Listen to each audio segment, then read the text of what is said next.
اگر کوئی عورت تہجد بھی پڑھتی ہے، نماز بھی پڑھتی ہے، تلاوت قرآن بھی کرتی ہے، ساری نیکیاں کرتی ہے، لیکن اس حال میں اس کی موت آئے کہ اس کا شوہر اس سے ناراض ہے، اللہ کے رسول فرماتے ہیں ایسی عورت جہنم میں جائے گی، نماز پڑھنے کے باوجود جہنم میں جائے گی، روزہ رکھنے کے باوجود جہنم میں جائے گی، کیونکہ اس نے اپنے شوہر کو ناراض کیا۔ بلکہ یہاں تک میرے رسول نے فرمایا کوئی عورت تندور پر روٹی ڈال چکی ہو، اس زمانے میں توے نہیں تھے یعنی کہ جیسے آج ہیں، تندور پر روٹیاں پکتی تھی، آقا فرماتے ہیں کوئی عورت تندور پر روٹی ڈال چکی ہو اور اس کا شوہر اسے اپنی ضرورت کے لیے بلائے،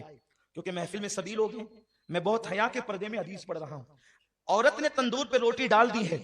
اور اس کا شوہر اپنی ضرورت کے لیے اس کو بلائے اور عورت نہ کہہ دے اور شوہر ناراض ہو جائے، تو جب تک وہ شوہر کو نہیں منائے گی اللہ اور اس کے فرشتے اس پر اسی طرح لعنت کرتے رہیں گے، اگر اسی حالت میں اس کو موت آ گئی تو وہ عورت جہنم میں جائے گی۔ آج کل کی عورتیں تو شوہر کو گالیاں دیتی ہیں، اگر شوہر غصے میں کہہ دے کہ تجھے طلاق دوں گا تو وہ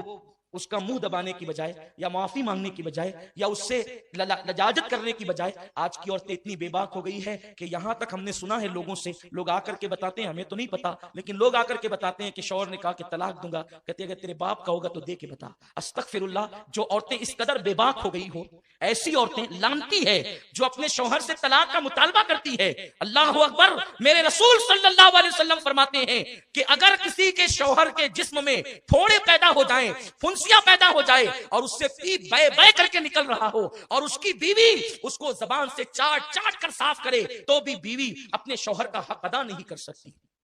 شوہر کا حق یہ ہے بیوی پر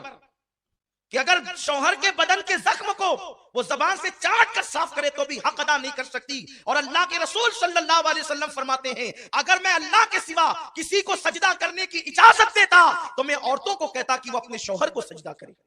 لیکن چونکہ غیر اللہ کو سجدہ جائز نہیں اس لیے عورتوں کو اجازت نہیں، لیکن عورت اپنی ہر خوشی کو اپنے شوہر کی خوشی پہ قربان کر دے۔ اللہ اکبر، اگر شوہر کہہ دے تم نے اسٹور نہیں جانا تو وہ دن بھر عورتوں کا موڈ آف ہو جاتا ہے، شوہر کہہ دے تم نے ماں کے یہاں نہیں جانا تو جھگڑا کرنے لگتی ہے عورتیں۔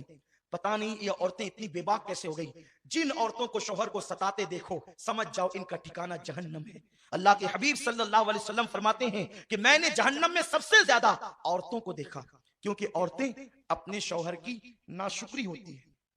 یعنی ان کو ہر دن ہر چیز ملے اور کبھی نہ ملے تو بس ان کا ایک جملہ تو یہ آپ سن ہی لیں گے کہ جب سے اس گھر میں آئی ہوں مجھے کبھی خوشی نہیں ملی، جب سے اس گھر میں آئی ہوں میرا مطالبہ پورا نہیں ہوا، حالانکہ ہر دن پورا ہوا۔ یہ ناشکری صرف شوہر کی نہیں، یہ اللہ کی ناشکری ہے، اور ایسی عورتیں جہنم میں جائے گی۔ اور پھر ماں باپ بھی اتنے بگڑ گئے، اللہ رحم و کرم فرمائے، کہ اگر بیٹی شوہر کا شکوہ لے کر کے آتی ہے تو ماں باپ کہتے ہیں بیٹی ہم کوئی فقیر تھوڑی ہے، ہم کوئی جو ہے وہ اتنے گئے گزرے تھوڑی ہیں،